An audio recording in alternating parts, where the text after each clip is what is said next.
donner le cœur, de figurer parmi les meilleurs.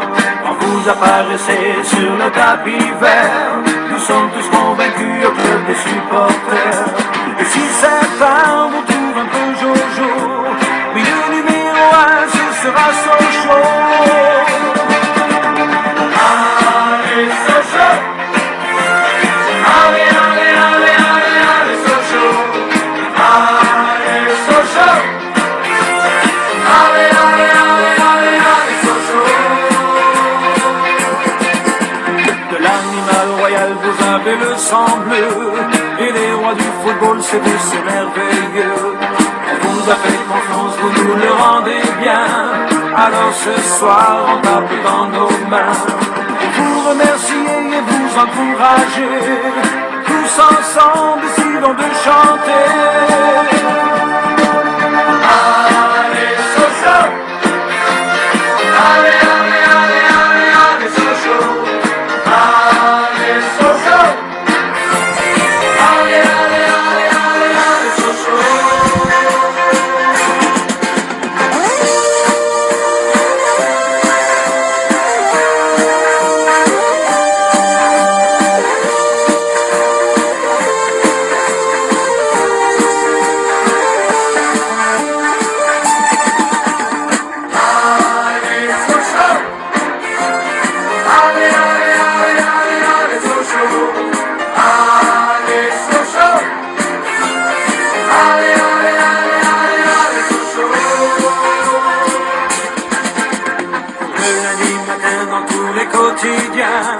On peut lire vos exploits dont ils sont les témoins. Dans le reflet des sports, tout le monde. Bonsoir à toutes et à tous, bienvenue dans votre émission Soyons Sport. On est ensemble de 18h à 19h30, voire 20h si on fait les prolongations. On va parler ce soir, on a un beau programme ce soir, on va parler Ligue des Champions, bien évidemment. On parlera également de ce qui s'est passé en Ligue 1 lors de cette journée.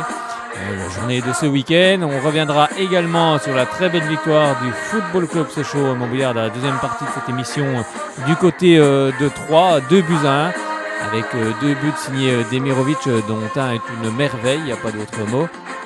On reviendra également sur toutes les infos de Sochaux, de ce qui s'est passé ce week-end dans les catégories de jeunes également. On reviendra pour voir ce qu'ont fait les équipes du centre. On parlera également de la Ligue 2 en général.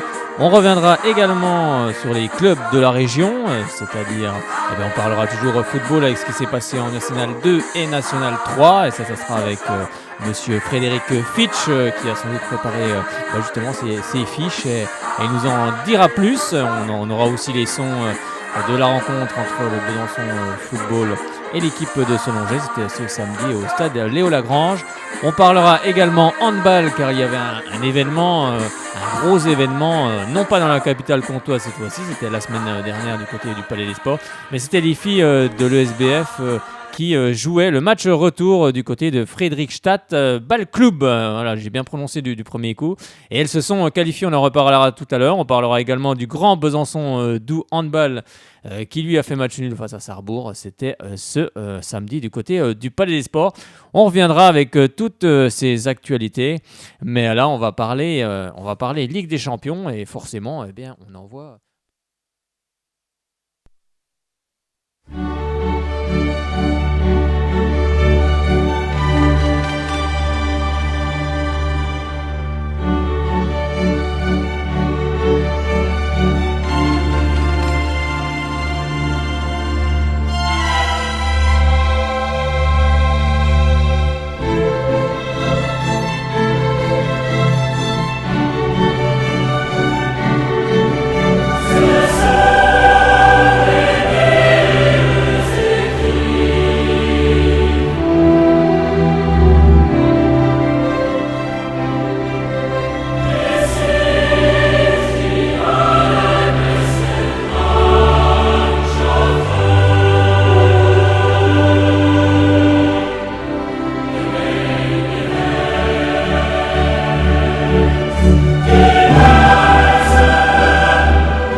bonsoir Fred. Salut Tu Fred, viens bonsoir à d'arriver. toutes et à tous. Bon, elle est sympa cette musique, hein. Ah ben, plus de 25 ans qu'on l'entend en plus. Eh oui, elle est vraiment très sympa. Et bah justement, on vous Très a mis sympa, en cette plus. musique car on va parler Ligue des Champions.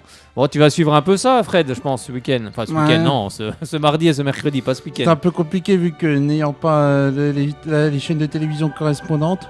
Oh, Peut-être Europa League jeudi parce que bon, il y aura seul un match qu'on pourra suivre grâce Oui, oui. à nos confrères d'RMC Story. Donc, C'est ça, c'est vrai qu'on peut suivre quand même quelques matchs et après on peut suivre ailleurs aussi également. Donc il y aura forcément Lyon. Lyon c'est ce soir à sera tout partir à l'heure. de 21h, c'est ça, ce sera tout à l'heure. Et Lyon qui se déplacera du côté d'Offenheim à partir de 21h, ça sera pour le compte de la 3e journée. On va vous rappeler un petit peu ce qu'avait fait Lyon jusqu'à maintenant. Lyon avait fait match nul 2 partout face au Shakhtar Donetsk, c'était à domicile au parc OL. Et c'était un match à huis clos, hein, car il n'y avait pas de spectateurs, donc forcément un petit peu compliqué. Une ambiance vraiment très bizarre. Et Lyon, pour la première journée, s'était imposé du côté de Manchester City 2-1.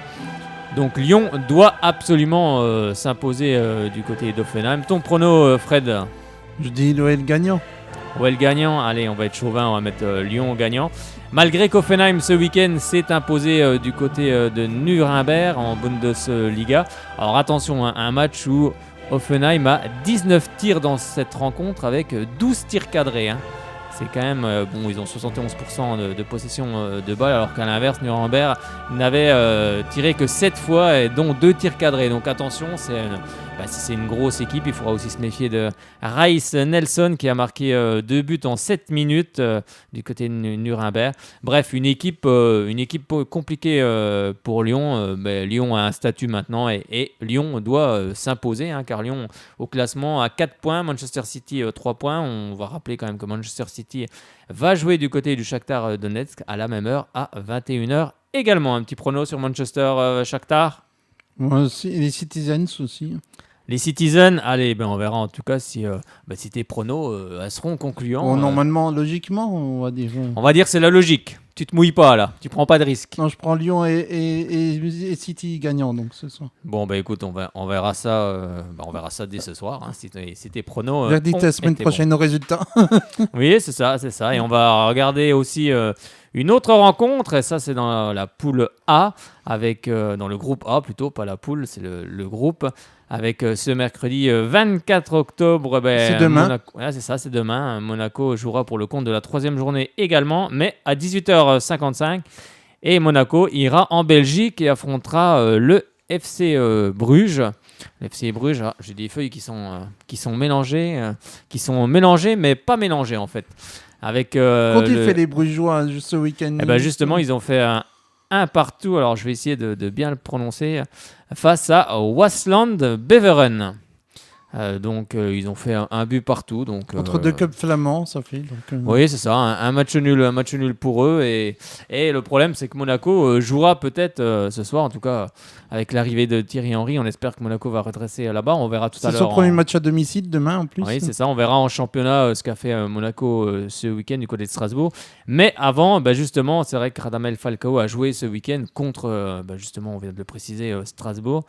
Et Radamel Falcao, qui a 32 ans, rappelons-le, 9 matchs et 4 buts en Ligue 1 cette saison. En fait, il est incertain pour le match de Ligue des Champions face au FC Bruges.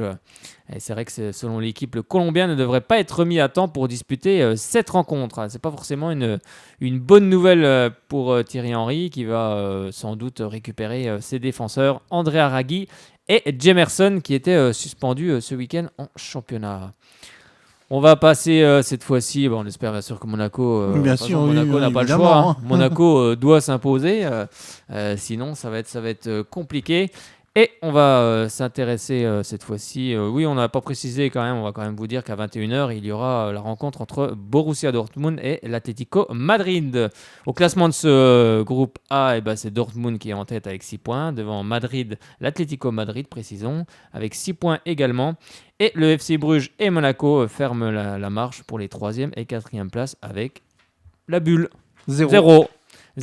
Pas de points. Ça va être un gros match hein, quand même entre le Borussia puis Oui, ça va être. puis l'Atlético. C'est ça, tu l'as dit, ça va être un match qui Ils va sont sans premiers doute au être classement plaisant. du championnat allemand en parlant C'est ça. du Borussia. Ouais, parce que le Bayern a beaucoup de mal cette saison. Mm. C'est très compliqué pour le Bayern Munich. On va passer cette fois-ci à ce qui va se passer dans le groupe C, et ça c'est le groupe qui Du intéresse PSG. oui, le Paris Saint-Germain. Le Paris Saint-Germain qui recevra à 21h Naples, alors que Liverpool dans le même temps recevra l'Étoile Rouge de Belgrade pour le compte de la 3e journée également, ce mercredi 24 octobre. Alors le PSG n'a pas le choix, hein. Le PSG doit battre Naples, car une défaite de Paris, Paris serait quasiment éliminé de cette Ligue des Champions. Ils pourraient peut-être encore jouer l'Europa League en cas Oui, de, mais peut-être de défaite. on Ils sait- ont 3 points, mais bon. Oui, c'est après- ça, mais on sait tous que Paris veut gagner la Ligue des Champions et non pas l'Europa League. Non, Donc, tout le monde le sait depuis déjà. Oui, c'est vrai. c'est ça, ils ont tout misé sur, sur la Ligue des Champions. Donc forcément, On les voit gagnant contre Naples, mais ça va être un match serré hein, entre les deux, je dirais. surtout que Naples ce week-end s'est imposé 3-0. C'était du côté de l'Udinese. Avec pareil pour les stats, 14 tirs dont 4 cadrés. Mais en tout cas, il faudra se méfier de cette équipe du Napoli qui est performante et qui est deuxième, si je ne me trompe pas, du championnat derrière la Juve. Juve, c'est ça. Donc il faudra que Paris se méfie et en tout cas, il faudra surtout que Paris gagne. Donc on verra ça, on suivra ça du côté du Parc des Princes. Ça sera ce mercredi. On va parler aussi également, on va s'intéresser à l'Europa League car il y aura des matchs pour nos clubs français. On va tout Ça, d'abord c'est pour commencer. après-demain. C'est ça, ce sera pour ce jeudi soir avec Bordeaux déjà dans un premier temps. Bordeaux qui se déplacera plutôt du côté de la Russie et du côté du Zénith Saint-Pétersbourg. Je ne sais pas s'il y a déjà de la neige là-bas, hein, je ne sais pas trop. S'ils en ont, ce serait bien qu'ils nous en envoient un peu parce qu'on a besoin d'eau. Donc ça serait assez sympa. Et cette rencontre aura lieu à 18h55. Alors que le FC Copenhague, dans le même temps, recevra le Slavia Prague à 18h55 également pour le compte de cette 3e journée, ce jeudi 25 octobre. Eh bien, on va regarder justement ce qu'a fait le Zénith ce week-end. Et le Zénith a perdu 1-0 du côté du Dynamo Moscou. Donc, forcément... c'est bizarre ça parce que en fait ils ont Parce pris qu'il y a 3 clubs moscovites. en fait le Zénith a pris un carton rouge à la 37e minute de jeu. Oui, il y a plusieurs clubs moscovites. Le Dynamo, le Spartak et le CSKA. Donc. C'est ça dans ce championnat, mais pour le moment le Zénith est quand même en tête avec 25 points, deuxième Krasnodar avec 19 points. Donc ils ont un petit peu de marge.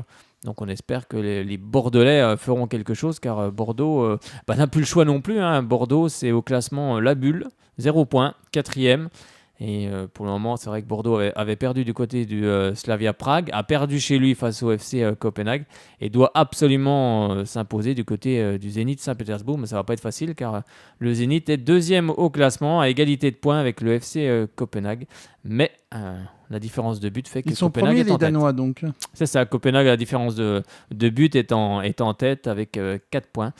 Donc ça va être compliqué pour cette équipe de Bordeaux, mais il faut absolument une défaite. Absolument une victoire, pardon. Oui. Pas de défaite, pas de match nul. Même un match nul ne serait pas bon pour cette équipe bordelaise. On va à direction le groupe H, ça c'est le groupe de l'Olympique de Marseille. L'Olympique de Marseille qui pour le moment a fait un triste 2 buts partout du côté de l'Apollon Limassol. C'est quand même, on va pas dire scandaleux, mais c'est quand même surprenant alors que Marseille menait 2-0, s'est fait reprendre, s'est fait reprendre en fin de match et ça c'est quand même un match nul inacceptable du côté de la Canebière et du côté des supporters marseillais. Et ensuite, au premier match, Marseille avait déjà perdu chez lui également. Donc Marseille, pour le moment, n'a qu'un petit point, le point du match nul. Et Francfort, lui, est en tête avec 6 points. Donc ce match, il y aura Marseille-Lazio de Rome ce jeudi 25 octobre. C'est un gros match. À partir de 21h, oui, car même si la Lazio s'est imposée ce week-end, elle s'est imposée à Parme, 2-0. En fin de match d'ailleurs, des buts d'Immobilier. La mobilette, 81e minute de jeu. C'est vrai que c'est un joueur très important du côté de la Lazio. Et c'est vrai que cette équipe de la Lazio a quand même tiré 18 fois au but, dont 9 tirs cadrés. Donc il faudra se méfier du côté... Romain. il faudra se méfier du côté de Marseille, car ça va être aussi, comme tu l'as rappelé, un très gros match. Et le deuxième match de cette soirée, ce sera l'Eintracht Francfort qui recevra, lui, l'Apollon Limassol à la même heure. Dernière rencontre pour un club français, ce sera le Stade Rennais. Le Stade Rennais est pour le moment deuxième avec 3 points. En fait, sur les 3 clubs, c'est celui qui réussit le mieux. Pour le moment, il avait bien réussi son entrée face à Jablonec en battant cette équipe polonaise, si je ne me trompe pas, 2-1. Et du côté d'Astana, par contre, Rennes avait fait un très mauvais match et s'était incliné 2-0. Et Rennes doit absolument s'imposer. Et Rennes va recevoir le Dynamo Kiev à partir de 21h ce jeudi 25 octobre, qui comptera pour la 3e journée également. Alors que dans son championnat, le Dynamo Kiev s'est imposé 1-0 du côté de Vorskla, qui lui aussi est engagé, si je ne me trompe pas, en Ligue Europa. Donc c'est des équipes, il y a beaucoup d'équipes qui ont remporté leur duel ce week-end en championnat. Donc forcément, ça va pas être simple pour cette équipe. Cette équipe rennaise. Oui, bonsoir Stéphane, bonsoir Kevin, bonsoir Lionel, bonsoir Olivier. On nous dit bonsoir sur le Facebook Live. Sur le Facebook Live. Donc surtout, n'hésitez pas à appeler. Tout à l'heure, on parlera bien évidemment de Sochaux. Et on parlera aussi des clubs de la région. Et on va parler. On va ouvrir la page Ligue 1. On espère bien évidemment que les clubs français remporteront. Notamment les clubs qui disputent la Coupe d'Europe, d'ailleurs, en plus. Oui, remporteront en tous les cas de belles victoires et se qualifieront surtout pour. C'est un peu délicat pour certains. Ça va être délicat, mais c'est la Coupe d'Europe, donc il faut la jouer sérieusement.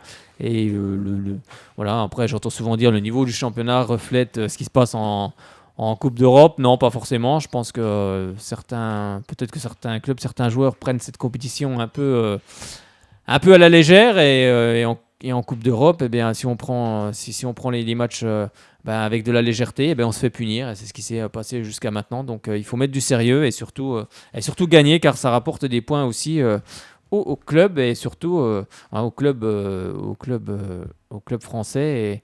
Et on passe aussi de se qualifier et ça rapportera sans doute à l'avenir plus de places en Ligue des Champions et plus de places pour l'Europa League. Donc c'est une compétition très importante qu'il ne faut pas galvauder. On va ouvrir la page championnat cette fois-ci. On va revenir dans le championnat de France, c'est-à-dire la Ligue 1. Et on va commencer par le jingle.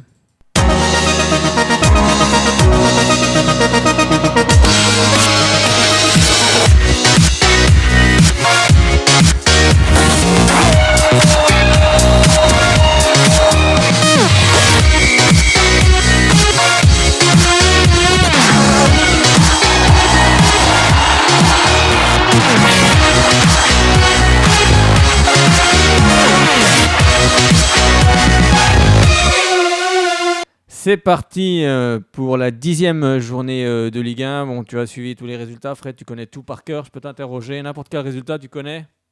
Bon, je les ai pas tous, mais bon. Tu les as pas tous? Bon, on va pouvoir te les dire alors, parce qu'on a suivi quand même ce qui s'est passé. On va suivre match par match. Oui, c'est ça, match par match. On va déjà commencer par le premier match.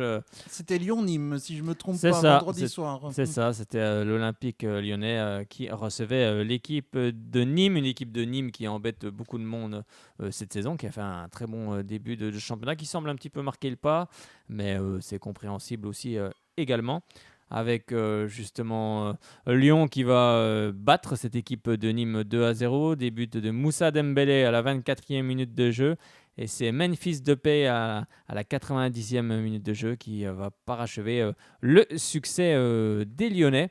Et on va écouter la réaction de Bruno Genesio qui lui dit tout simplement que c'était important de battre Nîmes. C'est vrai qu'à quelques jours de la Ligue des Champions, c'est toujours bien d'engranger de la confiance. Et Bernard Blacard qui lui dit en fait, vu notre budget, on est quand même le candidat à la descente cette saison. Donc, est-ce qu'ils seront dans la charrette en fin de saison? Pas forcément, c'est pas sûr. S'ils mettent autant d'avenants, autant d'agressivité, bien sûr dans le bon sens du terme, cette équipe de Nîmes peut se maintenir. En tous les cas, pour le moment, on regardera son classement. Mais on va écouter tout d'abord la réaction des deux entraîneurs. Oui, c'est l'essentiel. Avant un match de Champions League, après une trêve internationale où on a eu beaucoup de joueurs qui étaient aux quatre coins du monde, qui ont joué mardi pour la plupart, donc pas facile avec une équipe avec beaucoup de blessés aussi. Donc c'était un match difficile face à une bonne équipe de Nîmes qui a joué crânement sa chance.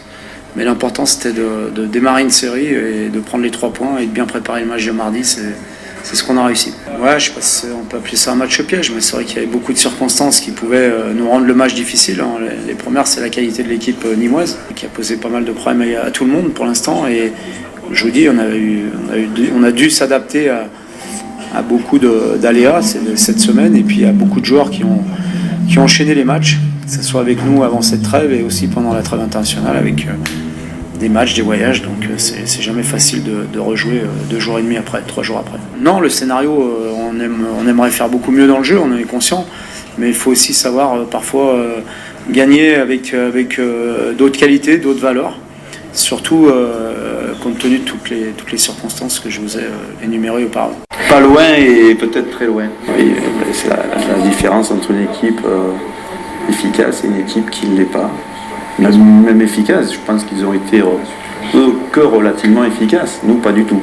On se crée un assez grand nombre d'occasions, après voilà, on marque pas. Pourquoi je serais inquiet depuis le début de saison? On sait que ce sera très très difficile pour nous. C'est pas les 2 premiers matchs de la saison qui nous voilent la face. Non, c'est pas. On sait que ça va être très très difficile. On est le favori pour la descente. Tout le monde. Je pense que vu nos moyens, vu d'où on vient, non, mais on va lutter. On est déjà à la bagarre, c'est bien. On va essayer de lutter jusqu'au bout. Oui, mais les budgets, ce n'est pas tout. On a beau avoir le plus petit budget, on peut très bien se maintenir en Ligue 1 en mettant d'autres armes. Cette équipe nimoise a les armes, en tout cas, elle ne lâche jamais rien. Les joueurs sont toujours... on va dire, il y a la grinta dans le sud, on sait ce que c'est, et du côté du stade des Gossières, c'est très difficile de gagner. Et en tous les cas, cette équipe de Nîmes se battra, on peut en être certain, avec toutes ses armes et pourrait très bien se maintenir également. Il n'y a pas forcément forcément, quand on est le plus petit budget, on se dit favori à la descente, mais ça ne veut rien dire. On a déjà vu des équipes comme Guingamp qui n'a pas forcément un gros budget, puis Guingamp, depuis quelques années, arrive à se maintenir, même si cette saison, c'est un petit peu plus compliqué. Mais on peut se maintenir, bien évidemment, avec des petits budgets. Après, c'est sûr, plus le championnat avance, plus...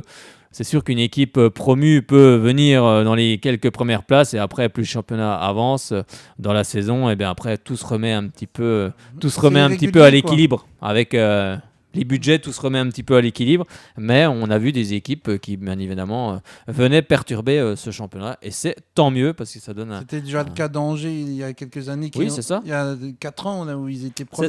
C'est ça. Donc ça donne aussi un peu de suspense. On voit d'ailleurs en Espagne, ça bouge parce qu'on voit qu'Alavés était premier ce week-end, maintenant ils sont 3e.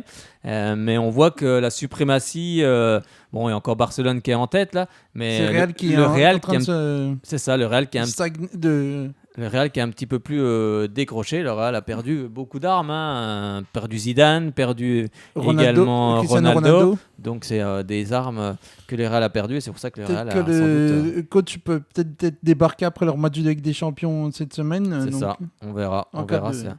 Voilà, c'est toujours difficile de succéder à quelqu'un qui a remporté plusieurs fois la Ligue des Champions. 3 Ligues des Champions d'ailleurs. C'est ça, donc c'est pas évident de prendre derrière. On va continuer.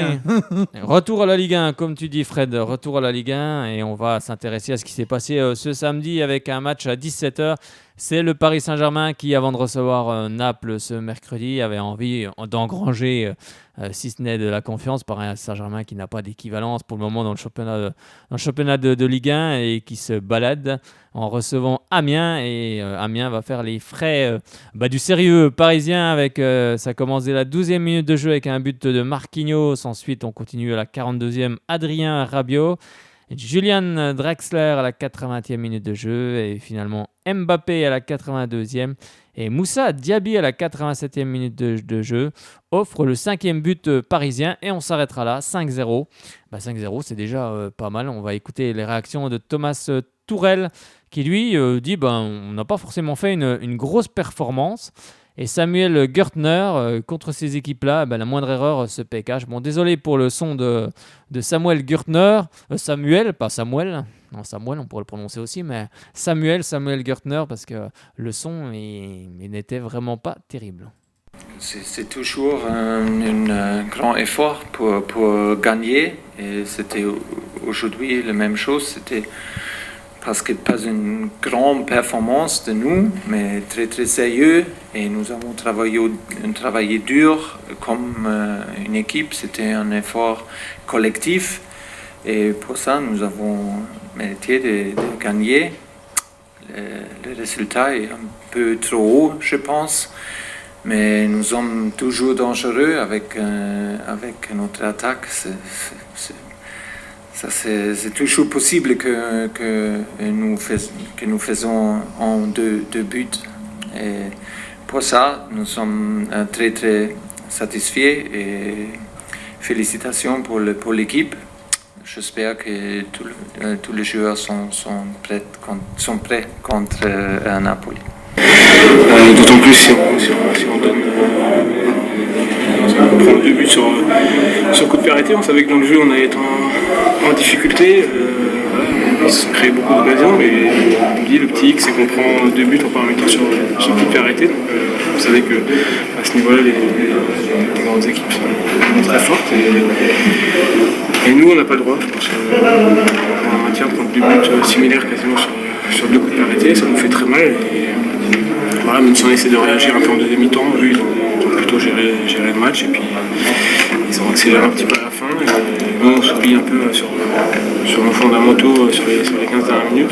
Défensivement, on fait plus les efforts et ça se paye cash dans les matchs comme ça contre des joueurs d'un talent comme celui-ci. Bon, je vous l'avais dit que le son n'était vraiment pas terrible pour le gardien de cette équipe d'Amiens, Samuel Gürtner, j'en suis désolé.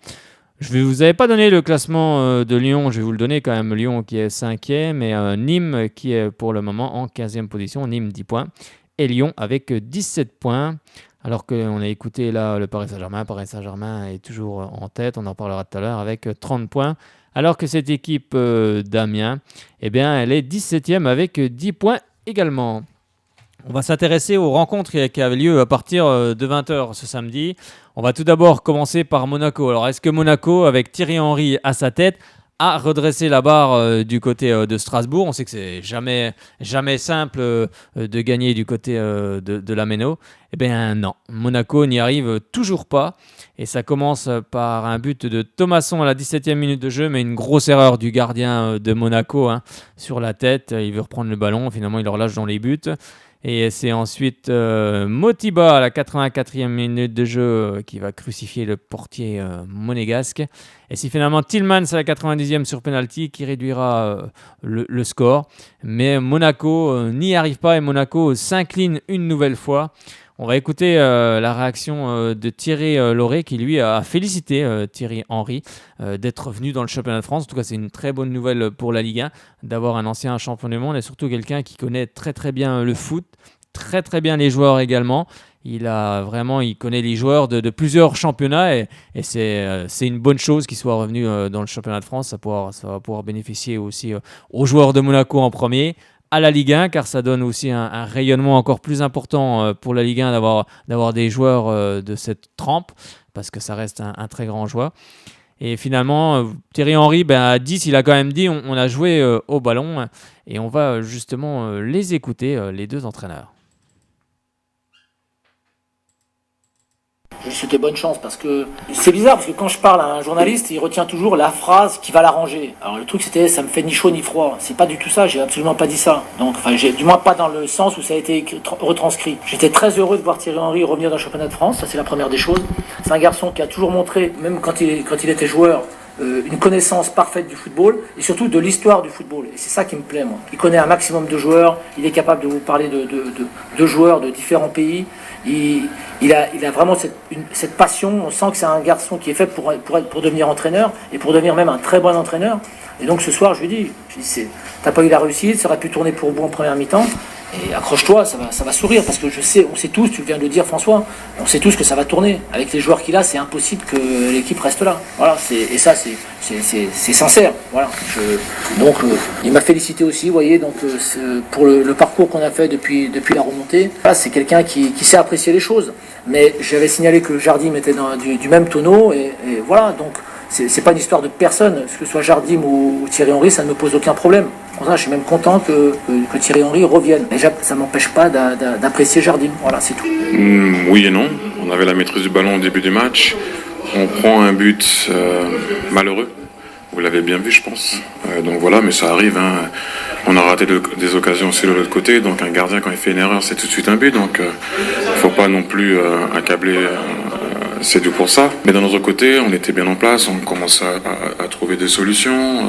Après, bon, quand ils mettent le but, ça a été beaucoup plus difficile. On a eu un moment où on s'est un peu regardé. On revient en deuxième mi-temps où ça recommence on essaie de reprendre la maîtrise du ballon. Samuel rentre et se fait expulser. Difficile pour moi de voir si c'est vraiment passé de l'autre côté. La jambe est levée. Après, je pense pas qu'il y ait intention de faire mal. Parce qu'il regarde la balle. Après, je vais laisser les personnes qui doivent juger s'il y a rouge ou pas. Je vais, bien sûr, en tant qu'entraîneur de Monaco, je vais toujours dire que c'est dur.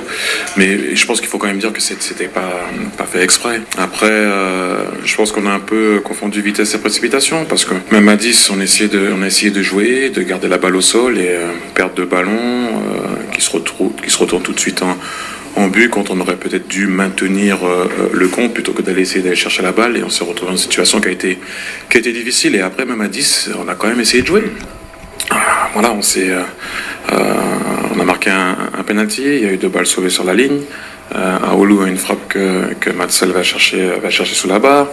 Et de bonnes situations avec Sidibé au début du match. Non, faut la mettre au fond. C'est plus alarmant si tu te crée pas des occasions. Donc on s'est créé des occasions, ça a souri à Strasbourg ce soir, mais je pense que le match aurait pu basculer de l'autre côté. Il y a eu 2-3, le but qu'on prend et bien sûr le deuxième aussi, comme on le prend. Mais bon, encore une fois, il faut essayer d'avancer et de trouver une solution le plus rapidement possible. Et comme vous l'avez dit, on perd Samuel ce soir et puis on perd Falcao quand on a besoin de mettre des buts, donc c'est pas évident.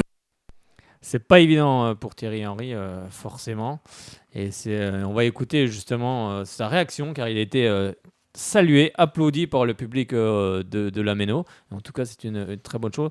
Et on va l'écouter. J'espère que ça va marcher. Strasbourgeois pour l'accueil. Je m'y attendais pas vraiment. Mais maintenant, parlons du match. Et oui, je voyais ce qu'on essayait de faire et ce qu'on a mis en place. Ça se mettait en place. Mais encore une fois, je vais pas revenir encore sur le but, mais ça a changé la donne. Ça veut pas dire aussi que tu dois arrêter de faire ce que tu avais mis en place aussi. Mais c'est un peu renforcer ce que Strasbourg voulait faire et ils ont pu en profiter. Mais oui, c'était bizarre. 2-3 fois, j'ai cru qu'on avait marqué, on n'a pas marqué. Tu crois que tu as marqué, tu prends un but de l'autre côté. Expulsion, j'ai un peu vécu un peu tout dans ce match et la première défaite. Et la première Ton défaite. avis, c'est en tout cas, non, Paris. Méfie. Non, ça c'est Paris. On va pas reparler de Paris. Oui, Fred. Non, parce que. Qu'est-ce Enfin, que tu veux en parlant dire de Monaco, c'était le dernier club français que Thierry Henry avait joué, puisqu'après il était parti à Juve puis Arsenal. Puis, Tu avais dit quoi, le premier club? Vas-y, répète. c'était le dernier. Enfin, c'était le seul. C'était le dernier club français où il était, Thierry Henry, puisqu'il avait quitté Monaco en tant que joueur. C'est ça. Et puis il était parti à Juve, puis à Arsenal, puis... Voilà, la boucle est bouclée. Maintenant, il revient en tant qu'entraîneur. À l'époque, il était fraîchement champion du monde, d'ailleurs, en plus. C'est ça, donc on espère bien évidemment Oui, pour lui. il était parti comme joueur, je parle. Oui, on espère bien sûr que pour lui, ça sera forcément une bonne chose. C'était son club formateur, d'ailleurs, en plus. Oui, c'est ça. C'était son club. Avec David Trezeguet, tout ça. C'est ça, avec David Trezeguet, on s'en rappelle, oui, on s'en rappelle. On les a vus jouer du côté. Moi, je les ai vus jouer du côté de Sochaux, alors que le stade Bonal était en construction. On va partir cette fois-ci, on va poursuivre un petit peu la Ligue 1, poursuivre un petit peu les matchs. On va aller du côté de Nantes, où il y a eu des buts entre Nantes et Toulouse. Avec Nantes qui s'impose 4-0. Je pense que Faïd Halilodzic a dû être très satisfait. Ça commence à la 25e minute de jeu par l'inévitable Emiliano Sala, qui lui devait être transféré à Galatasaray, mais finalement ça ne s'est pas fait cet été. Et il est resté du côté de Nantes, au bonheur du club de Nantes. Ensuite, c'est Bochila à la 38e minute de jeu, qui lui était à Monaco la saison dernière. Et c'est encore un doublé, 71e et 77e pour Emiliano Sala, qui au final s'offre un triplé et donc va garder le ballon du match. Et en tout cas, c'est une bonne chose pour Nantes qui s'était incliné du côté de Bordeaux. Et Vahid Halilhodžić avait dit qu'il y avait un boulot énorme à faire. Eh bien, on va justement les écouter. On va écouter Vahid Halilhodžić.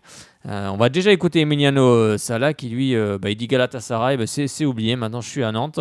Vahid Halilhodžić qui, en fait, il avait dit qu'il offrirait sans doute du champagne et du Dom Pérignon à boire avec modération, bien évidemment. Et de l'autre côté, on va écouter Max-Alain Gradel qui, lui, est forcément très en colère et dit tout simplement que les Toulousains ont fait un match indigne de la Ligue 1. Donc, c'est des mots forts pour le Toulousain. C'était un peu un début de saison difficile pour nous tous. Donc, on avait à cœur de retrouver la victoire, de gagner devant notre public parce qu'on n'avait pas fait cette saison. Donc on avait encore, je pense qu'on a fait un très gros match. Oui, c'est clair, ça vous dit, on est à la 10e journée du championnat déjà. Donc voilà, 100% nantais et on va continuer à travailler pour la suite. Après le match contre Bordeaux, peut-être beaucoup du monde pensait arriver Vahid, il va faire tout de suite quelque chose, mais ça ne se fait pas comme ça. Pour ça, je dois vraiment féliciter mon équipe et tous les gens qui ont participé dans cette préparation. C'est une très belle victoire, mais c'est pas encore, on n'a rien fait, il faut continuer comme ça. Coach, est-ce que le Dom Pérignon est de sortie? Ça coûte cher. Vous l'avez dit. C'est pas budget de Paris Saint-Germain, vous savez, c'est un petit peu moins. Mais s'il faut, pourquoi pas. À oublier clairement, parce que voilà, la prestation qu'on a montrée aujourd'hui, c'est vraiment inacceptable. Parce que voilà, c'est pas d'une équipe de Ligue 1 et je pense que voilà, on s'est vu trop beau. Et voilà, donc je pense que voilà, ça arrive au bon moment et je pense que voilà, ça va nous permettre de se mettre la tête à l'endroit. Oui, c'est clair, il faut qu'on se reprenne, mais bon, dans ce moment-là, c'est important de rester solidaire et rester unis. Et voilà, de continuer à travailler. Et voilà, donc moi je pense que voilà, c'est vraiment dommage parce que voilà, il y avait la place pour faire quelque chose aujourd'hui. Et dommage, ça n'a pas été, mais bon, on va travailler, continuer à travailler tous ensemble et essayer de faire un bon résultat le match prochain. Bien oui, quand ça ne va pas, il faut continuer à travailler, il faut bosser à l'entraînement pour inverser la tendance. Et c'est ce que les Toulousains vont faire, car c'est sûr, quand on prend un 4-0, ça fait mal à la tête. Donc on se remet au travail et on se projette déjà sur le prochain match. On va se diriger près de chez nous, du côté de Dijon, avec Dijon qui recevait le LOSC, c'est-à-dire Lille. Le LOSC qui marche très bien en ce début de saison et qui... De Nantes aussi. Oui, j'ai oublié. Oui, je vais le donner le classement Nantes. Après, je les redonnerai à la fin. Mais allez, comme je vois que tu aimes bien Nantes. Nantes est 18e avec 9 points et Toulouse, pour le moment, Toulouse est 9e avec 13 points. Que les Canaries, mais j'aime bien tous les clubs. Oui, mais je plaisantais, Fred. Allons. Allez, on va s'intéresser maintenant, comme je disais, à Dijon-Lille. Avec Lille qui s'est imposé du côté du stade Gaston Gérard. Avec un but de Nicolas Pepe, 21e minute de jeu sur penalty. Et ensuite, c'est Luis Arroyo, la 43e minute de jeu, qui offre le second but pour Lille. Donc 2-0 à la mi-temps. Mehdi Abed sur penalty va réagir à la 81e minute de jeu pour cette équipe du DFCO. Mais finalement, le DFCO s'incline sur sa pelouse face à un Lille.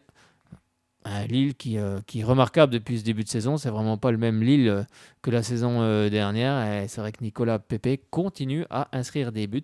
Et ces 3 points qui tombent dans l'escarcelle des hommes de Christophe Galtier. Lille qui est 2e au classement avec 22 points déjà à 8 longueurs du Paris Saint-Germain qui lui en est à 30.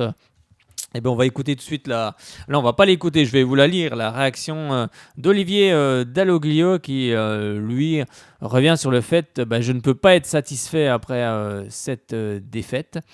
Et on traverse une période noire, ce n'est pas la première, mais j'espère que c'est la dernière de la saison. J'ai malgré tout noté du mieux au niveau de l'état d'esprit. Face à une équipe de Lille solide dont le classement actuel ne me surprend pas, il fallait faire plus. Le technicien en est d'ailleurs pratiquement sûr, et il met Lille, lui, parmi les 5 premiers à la fin de la saison. Alors, il dit « Je regrette le 2e but encaissé en première période. Ensuite, nous avons eu des occasions et Mike Maignan, donc le gardien de Lille, a fait un gros match. » Et de l'autre côté, on va écouter la réaction de Nicolas Pepe. Franchement, j'essaie d'être performant au maximum, justement pour aider cette équipe.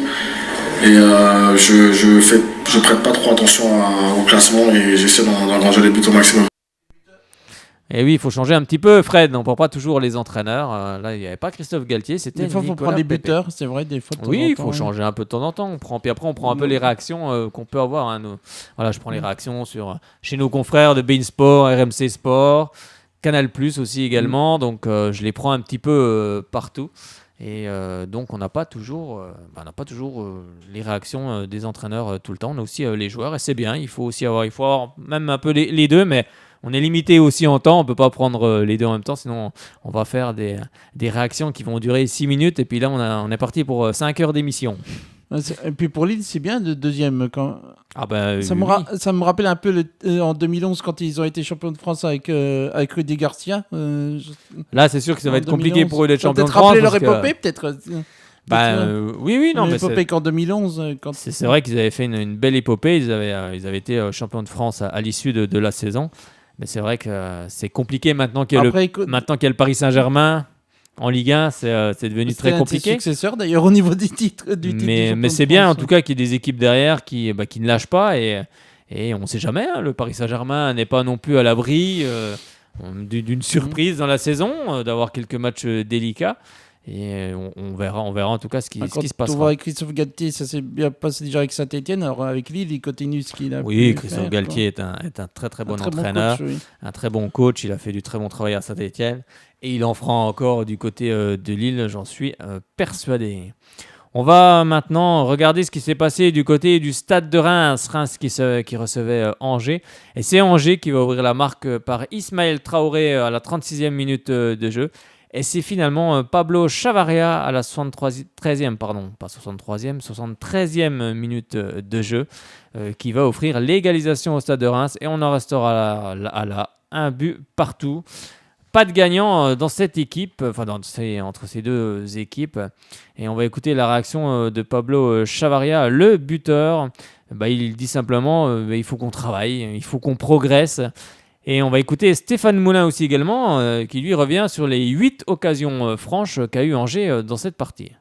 Jamais douté, mais c'était compliqué, on n'arrivait pas à marquer, ça fait quelques matchs. C'est pour ça que, comme j'ai déjà dit, ça fait du bien.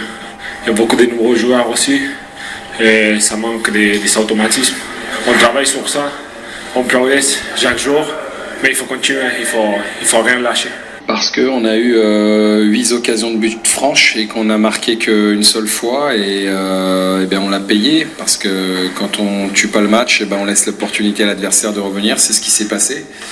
On a eu, je crois, 4 balles de 2-0, mais franches quand c'est vraiment des grosses occasions de but.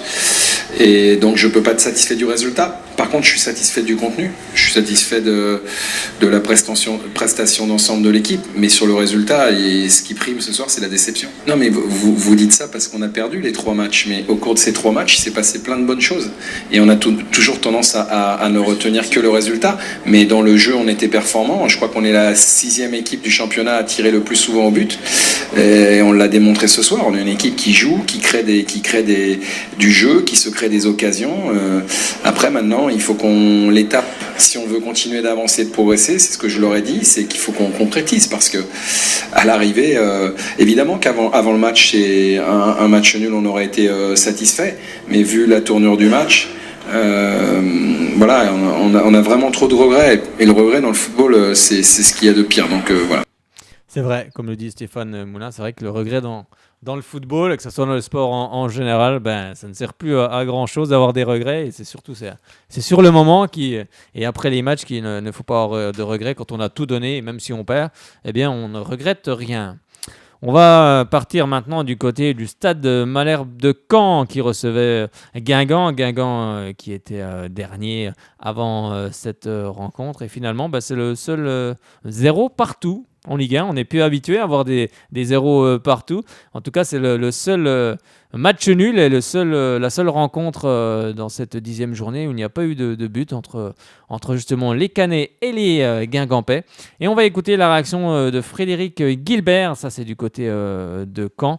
Et également d'Étienne Didot qui lui dit on prend pas de but, le maintien passe aussi par là, c'est vrai, il a raison Étienne Didot, le maintien passe aussi par le fait qu'on prenne moins de buts et on va justement les écouter, Frédéric Guilbert et également le joueur de Guingamp Étienne Didot. Je pense que c'est l'ensemble de l'équipe qui a pêché.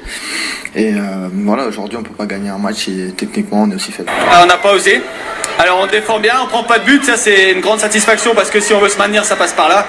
Et ensuite il faudra être plus réaliste, on avait été à Angers et là on l'a moins été mais on est resté vraiment très très costaud. Et ça c'est l'épreuve d'une équipe qui lâchera pas et qui restera dans le championnat. Donc moi je suis très satisfait de ce soir du comportement de l'équipe. Si on continue comme ça on va prendre des points. Oui, c'était les réactions. C'était les réactions du côté de Caen et du côté de Guingamp avec Étienne Didot. On va partir cette fois-ci, on va partir du côté du dimanche. Qu'est-ce qui s'est passé ce dimanche à partir de 15h? Il y avait déjà Montpellier qui recevait l'équipe de Bordeaux. Et ça s'est plutôt bien passé pour les hommes de Michel Derzakarian. Il faut dire aussi que devant, ils ont une doublette qui fait mal. Andy Delors, Gaëtan Laborde. Vraiment deux très bons attaquants. Ensuite, ils ont aussi Paul Lannes sur le côté qui fait un super début de saison. Ils ont également Damien Le Tallec, le frère d'Anthony Le Tallec qu'on connaît bien du côté de Sochaux. Et c'est vrai que c'est vraiment d'excellents joueurs. En tout cas, Michel Derzakarian a vraiment une très bonne équipe. Et cette équipe de Montpellier s'est imposée 2-0 face à Bordeaux. Et c'est justement Gaëtan Laborde à la 17e minute de jeu. Alors, le ballon, c'est un bon centre. Je crois que c'est Paul Lannes, si je me souviens bien, qui centre. Je suis plus très sûr. Et qui centre. Et en fait, Gaëtan Laborde se jette. Benoît Costil se dit j'y vais. Mais il y va sans vraiment y aller. Et ensuite, Gaëtan Laborde, lui, il se jette. Donc, c'est vrai que dans certaines situations, l'arbitre aurait pu siffler faute. Et en tout cas, il laisse jouer l'arbitre. Et je trouvais ça très bien. Et ça réussit. Donc, et c'est ça. Et Gaëtan Laborde le touche de la tête. Et en fait, met le but. Et ensuite, c'est Andy Delors sur pénalty à la 53e minute de jeu qui offre le second but à cette équipe de Montpellier qui ne sera plus rejoint par Bordeaux et qui prend les 3 points. Montpellier qui est 3e, qui monte sur le... Ils continuent à confirmer leur début de saison. Exactement, je crois que c'était le 7e match, 7e victoire d'affilée, il me semble. Il faudrait vérifier, mais il me semble. Et, il me semble aussi, oui. Et en tous les cas... non, peut-être pas 7e, non, je vais me tromper. Tu regardes 5 ou 6e. Oui, tu regarderas, donne-nous la stat.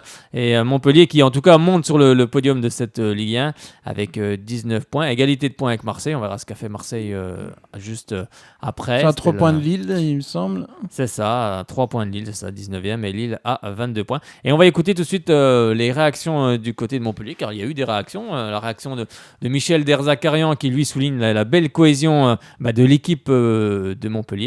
Et on va écouter également Eric Bédouet qui forcément est un peu plus mécontent.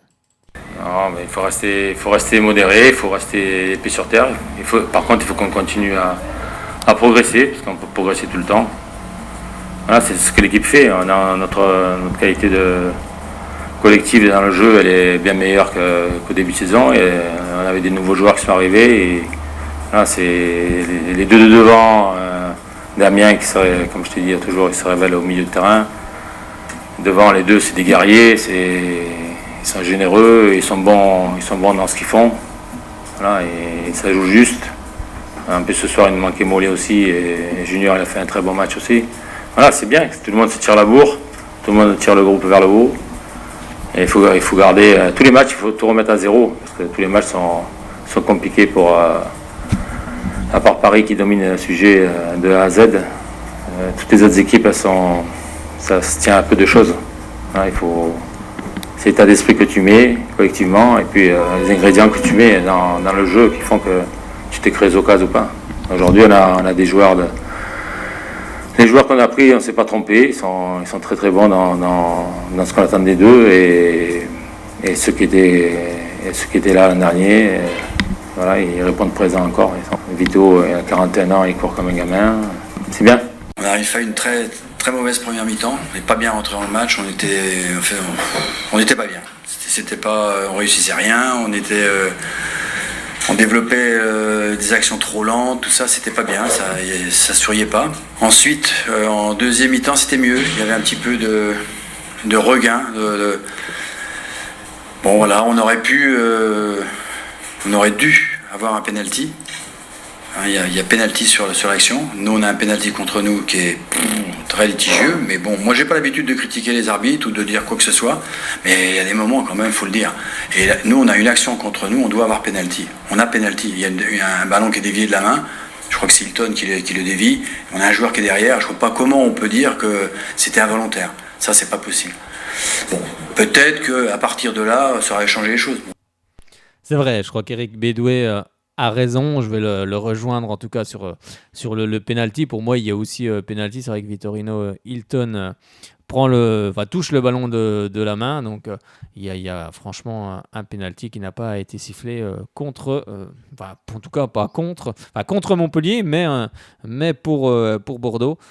C'est comme ça. L'arbitre ne peut pas tout voir, même s'il y a le VAR, mais personne en tout cas n'a indiqué à l'arbitre qu'il y avait un souci à ce niveau-là. Donc il a poursuivi le jeu. On va parler cette fois-ci de la rencontre qui avait lieu. Oui, je ne vous ai pas donné le classement, je vais quand même vous donner le classement de cette équipe de Montpellier. Bon, on en a parlé tout à l'heure, Montpellier qui est 3e, et on va parler de cette équipe de Bordeaux qui est actuellement 8e avec 14 points. Un match avait lieu à 17h, c'était l'AS Saint-Étienne qui recevait le Stade Rennais. Et c'est finalement, cette rencontre s'est finalement soldée par un match nul, un but partout, avec Wabi Kazri à la 4e minute de jeu qui a inscrit le premier but sur penalty. Wabi Kazri qui se jette pas, mais il va pour récupérer le ballon, il se met bien devant Clément Grenier qui lui ne peut faire autre chose que de faire faute, il le touche. Et c'est finalement Saint-Étienne qui ouvre la marque très rapidement dans cette rencontre. Et c'est finalement Ismaïla Sarr à la 34e minute de jeu. Alors lui, ça va être quand même un sacré joueur parce qu'il a une pointe de vitesse énorme et il a pris tout le monde de vitesse et il met un superbe but. Un tir croisé que Ruffier ne peut regarder. En tout cas, il le regarde. il regarde le ballon finir au fond de ses filets. Et en tous les cas, ça va être un sacré joueur, ce Ismaïla Sarr, un joueur à surveiller. Oui, Fred, tu voulais me dire quelque chose ? Wabi Kazri a loupé un deuxième penalty. Il y a eu un deuxième penalty pour Saint-Étienne et que Wabi Kazri l'a loupé. Quoi. C'est vrai. Wabi Kazri l'a raté. Ça arrive. C'est comme ça. Et il y a eu aussi un penalty pour Ben Arfa. Et pour Hatem Ben Arfa aussi. Ben Arfa, en tout cas, en plus, Ben Arfa s'est procuré une très grosse occasion à un moment donné où il a dribblé 3 joueurs. C'est ça, moi aussi. Il a dribblé 3 joueurs de Saint-Étienne. Il a frappé, mais je pense qu'il a perdu un peu de lucidité dans le dernier geste parce qu'il frappe plein axe. Et c'est vrai que Ruffier n'en a pas bougé. On connaît le talent de Stéphane Ruffier. Et ça aurait été le but de l'année. Celui-là. En tout cas, le but de ce début de saison, parce que l'année n'est pas terminée, on espère qu'il y aura encore des beaux buts. Très solide sur ses cages, Stéphane Ruffier. C'est ça, et ensuite, après, il a provoqué un penalty. Ben Arfa, alors on dit souvent dans ces cas-là qu'il ne faut pas que le joueur se fasse justice lui-même. Bon, moi, j'ai jamais vraiment compris ça. Je pense que le joueur peut se faire justice lui-même, mais il frappe et sa frappe s'écrase sur le montant droit de Stéphane Ruffier et on en restera là. Un but partout. On va écouter la réaction de Loïc Perrin qui lui dit simplement il faut continuer aussi à travailler, à bosser pour trouver les bons ingrédients pour remporter les matchs. Et Clément Grenier qui lui est plutôt frustré parce qu'en fait, c'est comme il dit, c'est moi qui provoque la première faute alors qu'on avait envie de faire un gros match, on avait envie de faire une bonne entame de match, mais en tous les cas, ça a été raté pour cette équipe de Rennes. On a eu du mal à mettre en place ce qu'on voulait faire. Forcément, l'adversaire y est pour quelque chose. On a eu du mal à transpercer leur premier rideau, ce qui nous permet de jouer dans le bon sens. Et on n'a pas été très bon aujourd'hui. On arrive quand même à prendre un point, c'est un moindre mal. On s'est quand même procuré quelques occasions, notamment celle de Wabi, en deuxième mi-temps aussi avec Rémi. Voilà, eux auraient pu marquer aussi sur penalty. Donc c'est un match nul qui est plutôt logique, je pense. Parce qu'on a eu du mal à les trouver. Voilà, il va falloir continuer à travailler ça. Ça a été compliqué ce soir. Il faut continuer à bosser. C'est toujours un point à l'extérieur. Après, je pense qu'on aurait pu faire un peu mieux. Je pense qu'on fait une très bonne prestation. Le premier but est de ma faute. J'ai voulu contrôler pour relancer et malheureusement Wabi a bien joué le jeu. Ça me fait chier parce que on voulait faire une grosse entame de match et à cause de cette petite erreur, on prend un but, après on court après le score. Mais malgré ça, je crois qu'on a montré beaucoup d'abnégation, beaucoup de solidarité. On a beaucoup d'occasions. Voilà, je crois qu'on est encore dans le travail, on est à fond, on est tous impliqués et pour la suite c'est comme ça qu'on va avancer, mais c'est quand même un point à Saint-Etienne qui était sur une bonne dynamique. C'était à thème de frapper, c'est toujours difficile, mais à thème se sentait bien pour le tirer. Ça arrive, il n'y a que ceux qui ne tirent pas qui n'en manquent pas. C'est pas grave, ça fait partie du football. Et s'il avait mis au fond, on aurait tous été heureux, mais il le mettra la prochaine fois. Oui, il le mettra la prochaine fois. On sait qu'Hatem Ben Arfa est un joueur qui prend ses responsabilités. Il les a pris en tirant ce penalty. Il a été raté, c'est comme ça, bien évidemment, comme le rappelle Clément Grenier. Il en mettra d'autres. Ça fait partie du football, ça fait partie du sport de rater des choses. Et ça en fait partie pour Hatem Ben Arfa. Mais on sait que c'est un joueur avec beaucoup de talent et un énorme potentiel. Et c'est bien qu'il soit parti, qu'il ait quitté le Paris Saint-Germain et qu'il soit allé du côté de Rennes pour se relancer. C'est tout de même mieux et c'est encore bien mieux qu'il soit resté dans le championnat de France et en Ligue 1, bien évidemment. On va s'intéresser cette fois-ci à le grand format de cette 10e journée. À partir de 21h, l'Alliance Riviera accueillait l'Olympique de Marseille. Bien évidemment, quand je dis l'Alliance Riviera, on pense forcément à l'OGC Nice. Et il n'y a pas eu beaucoup de buts dans cette rencontre. Un seul but qui est l'œuvre de Morgan Sanson à la 42e minute de jeu. Juste avant la mi-temps, Marseille mène 1-0 et Marseille s'imposera 1-0 face aux hommes de Patrick Evra. Décidément, cette équipe de Nice a du mal à lancer sa saison. Et Marseille s'impose 1-0. On va écouter la réaction de Alan Saint-Maximin, frustrant de ne pas avoir marqué. Et également Morgan Sanson, pas beau à avoir joué, mais en tous les cas, on gagne. Donc c'est le plus important. On l'a en travers la gorge, forcément. On a mis toutes les chances de notre côté pour remporter ce match. Mais on l'a vu qu'on manque beaucoup d'efficacité. Ils ont une action, un tir, un but. Nous, on a réussi à se créer beaucoup d'occasions, mais au final, c'est 0 but. Donc on est tous très déçus ce soir. On joue bien, on arrive bien à jouer au ballon, mais je pense que le plus important, c'est les 30 derniers mètres. Et c'est là où on pêche, c'est là où on a besoin de beaucoup plus de présence devant le but. Et c'est ce qui fait que ce soir, on se retrouve à perdre à 1-0. Non, c'est bien. Ça fait du bien aussi de gagner comme ça, en souffrant, en n'étant pas tellement beau à avoir joué. Mais 1-0 à l'extérieur, ça fait longtemps qu'on n'avait pas réussi une telle performance, donc c'est bien pour nous, c'est bien pour la confiance. C'est bien aussi de gagner comme ça, même si c'est sûr qu'on aimerait gagner 2 ou 3-0 facilement, mais c'est bien, ça forge un caractère et ça montre aussi que tout le monde est impliqué. On sait qu'on a une semaine compliquée qui arrive, on la lance de la meilleure des façons, on a un match très compliqué jeudi qui nous attend, mais encore une fois au Vélodrome on est capable de beaucoup de choses et beaucoup de bonnes choses. Beaucoup de bonnes choses pour cette équipe de Marseille. On va vous donner le classement justement de cette Ligue 1 avec en tête le Paris Saint-Germain premier avec 30 points, suivi de Lille 22 points, 3e Montpellier avec 19 points, Marseille est 4e avec 19 points également, 5e Lyon 17 points, 6e Saint-Etienne avec 16 points. En bas de classement, on retrouve 18e Nantes avec 9 points, 19e Monaco 6 points et 20e Guingamp 6 points. Bon, après, il faut savoir que 17e, c'est Amiens avec 10 points. Jusqu'à la 15e place, Nîmes, il y a 10 points. Enfin bref, il n'y a pas encore énormément d'écart. Donc, prochaine journée, ce vendredi 26 octobre, ce sera le début de la 11e journée avec Nîmes-Saint-Etienne. Ce sera à partir de 20h45. Samedi 27 octobre, poursuite de cette 11e journée avec à 17h Angers qui recevra l'Olympique lyonnais.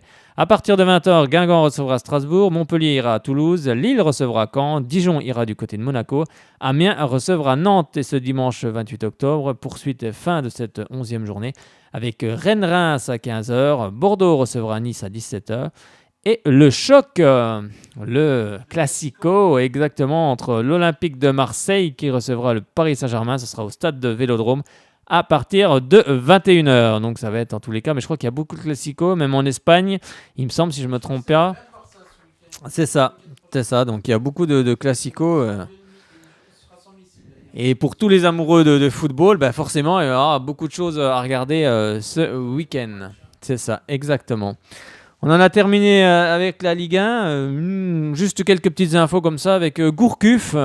Gourcuff, décidément, oui, c'est Maxi Foot qui nous donne l'information. Décidément, le sort semble s'acharner sur le milieu offensif de Dijon, Yohan Gourcuff, 32 ans, 8 apparitions en Ligue 1 cette saison. C'est vrai qu'il n'a pas été franchement épargné par les pépins au long de sa carrière. Hein. Alors, il s'est une nouvelle fois blessé ce samedi lors de la rencontre face à Lille. Ouais, c'est ça. Donc, c'est vrai qu'il est entré en jeu à la 59e minute de jeu. Son équipe était menée de 2 buts et l'international français s'est tenu la cuisse gauche suite à une frappe tentée en fin de rencontre. Alors, c'est vrai que les 3 changements avaient été faits. Gourcuff a été contraint de terminer, en tout cas, Yohan Gourcuff a été contraint de terminer la rencontre en boitant. Selon le quotidien, c'est le quotidien local Le Bien Public qui l'affirme. La durée de son indisponibilité n'est pas encore établie. Décidément, il n'a pas de chance. Hein. N'est-ce pas ? Non. Bon, allez, on va s'intéresser. Si on a disputé 8 matchs sur 10, bon, il a j'avais pratiquement aussi joué tout le championnat. Oui, c'est ça. J'avais aussi une petite info du côté du Girondin de Bordeaux et de la vente du Girondin de Bordeaux qui est repoussée. C'est ça, qui est repoussée de 15 jours. C'est vrai que la vente devait se tenir ce mardi après-midi à Paris. Donc aujourd'hui, la vente du Football Club des Girondins de Bordeaux par M6 au fonds d'investissement américain GACP, donc GACP. Alors, elle a finalement été repoussée de 15 jours en raison d'un problème technique. Il semblerait que les fonds nécessaires à la cession n'aient pas encore été réunis. En gros, ce serait pour ça me rappelle novembre la vente. Ça me rappelle une affaire Sochaux-Lens. Oui, non ? Oui, c'est vrai. Le mail n'est pas arrivé, non ? Il y a eu encore quelque chose comme ça. On l'espère pas, en tout cas pour les Bordelais. En gros, ce serait pour la première semaine du mois de novembre, donc la vente des Girondins. Sans doute. En gros, 2 semaines, ça va. Dès que les fonds, en tout cas, seront réunis. Eh bien, voilà je crois pour la Ligue 1. C'est tout. On va parler, on va terminer. Pour la Ligue 1, je parle. On a terminé pour la Ligue 1, juste le classement des buteurs, dont Mbappé premier avec 9 buts, Neymar deuxième avec 8 buts et Camano troisième avec 7 buts.